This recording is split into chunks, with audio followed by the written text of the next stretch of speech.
A gente nem precisava, igual aconteceu agora, de pensar, caramba, tem estrutura de 640 metros embaixo das pirâmides. Nem precisa chegar nesse ponto para ver que aquilo ali não é normal, né? Como é que você empilha 2,5 milhões de blocos, alguns gigantescos, porque os de baixo são maiores que os de cima, né? Sim. Para poder segurar o peso. Tem bloco ali do tamanho de uma van, pô, de um ônibus. Exato. Coisa que E cortadinho, bonitinho, assim, perfeito, esse encaixe perfeito. Então, assim, as pessoas às vezes... É igual Jesus fala, né? Você engole um camelo, mas engasga com um mosquito, né? Sim. Então os caras falam assim, isso aí é absurdo, não existe nada embaixo da pirâmide. Eu falo, cara, não precisa nem olhar embaixo da pirâmide. Olha pra pirâmide e pensa, cara, peraí, como é que os caras fizeram isso 2000 anos antes de Cristo? Tem explicação isso. Então, assim, tem algo do mundo antigo que a gente perdeu. Tem algo na história que foi apagado. Uhum. Tem algum tipo de tecnologia ou de conhecimento que a gente subestima. Agora, se você parte do princípio que o Império Egípcio, por exemplo, tinha tecnologia que hoje a gente não tem, você olha no Líbano, tem o templo de Baalbek. Esse templo tem literalmente pedaços de pedra cortadas perfeitos, igualzinho um ônibus, do tamanho de um ônibus, que hoje a gente não tem guindaste que consiga carregar. Então, existe um problema de que, se você reconhece que esses povos antigos, ancestrais, tinham tecnologias que a gente hoje não tem, a gente vai ter que reescrever a história toda. Porque a gente acha que eles eram atrasados, que eles eram ignorantes, que eles viviam... Então, existe uma resistência muito grande das pessoas a aceitar isso, que eles tinham algo melhor do que nós. Isso atrapalha demais, porque senão os professores de história vão ter que voltar tudo para a faculdade. Então, assim, recentemente, o que foi supostamente encontrado? Abaixo da pirâmide de Khafre, né? Que eles chamam de Kunun-Khufu também, que era o nome do faraó. São 3 pirâmides que tem ali em Gizé, né? Khafre, Kelps e Miquerinos.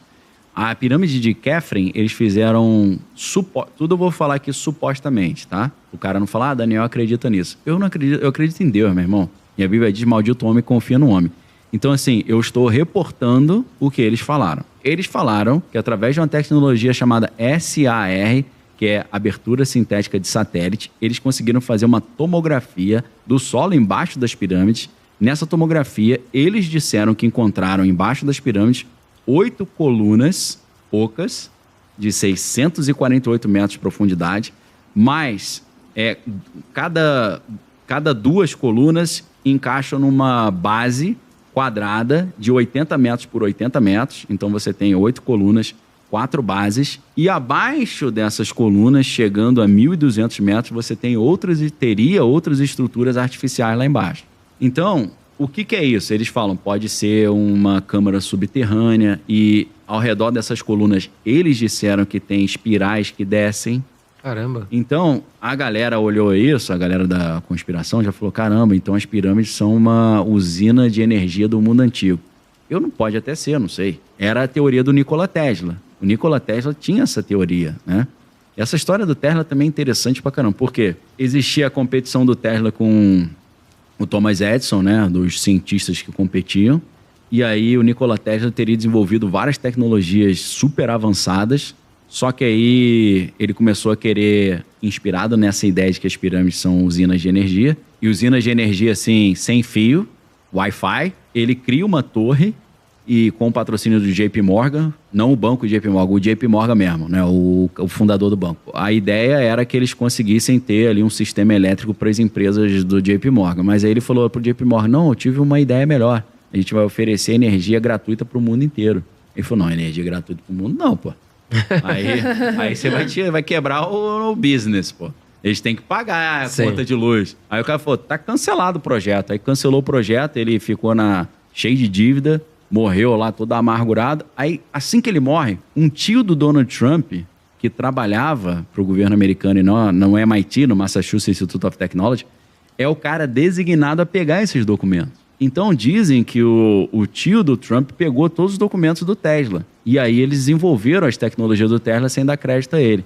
E aí, de repente, você tem essa conexão do Trump com o Tesla, e agora você tem o neto do Trump, né? O neto não, o sobrinho, o tio Trump tem o sobrinho conectado com o Elon Musk que tem a Tesla. Você fala, pô, tá uma coincidência meio estranha nisso aí, né? Então, assim, Nikola Tesla achava que as pirâmides eram usinas de energia do mundo antigo. Eu não sei, meu irmão. Do jeito que o mundo é estranho pra caramba, também não duvido. Agora, o que o Sacani e os meus outros amigos vão dizer? Não, isso é tudo lorota. O satélite não consegue enxergar o que está embaixo.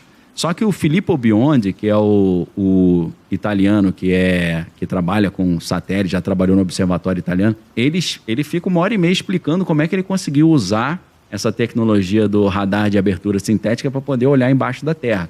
Ele explica lá o ângulo que ele usa, a estratégia e tal, faz as equações. Não é minha área, eu não sou geofísico nem técnico de radar, né? Minha área, eu sou doutor em linguística. Então, eu não sei se aquilo ali é coerente ou não. O primeiro trabalho que ele publicou sobre isso em 2022 foi publicado num artigo acadêmico, numa revista que tem revisão de pares, chamada Remote Sensing, e os outros cientistas reconheceram que o trabalho era coerente, tanto que foi aceito para ser publicado. Isso dá ponto para o projeto, né? Pontua. O que desqualifica o projeto é que, além do Filippo Biondi, tinha um cara chamado Corrado Malanga, que é um químico. Aí você fala, pô, que químico está trabalhando com radar? Ele não é geólogo, ele não é especialista em radar, não é físico. Então já está fora da área dele. E você tem um outro cara agora que foi acrescentado ao projeto, chamado Armando May, que é um egiptólogo autodidata, mas é formado pela Universidade de Nápoles, em História, se eu não estou enganado. E tem uma senhora que virou auto-intitulada assessora de imprensa do projeto, que é a Nicole Ticolo.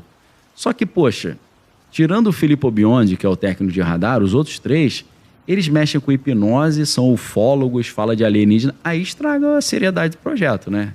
Realmente, você fala, pelo amor de Deus, o cara fala de alienígena, agora vem falar que tem estrutura embaixo da pirâmide. Então, assim, isso desmerece a credibilidade do projeto. Agora, não resolve e não explica como os caras empilharam aqueles 2 milhões de blocos lá e transportaram esses blocos que hoje a gente não consegue transportar.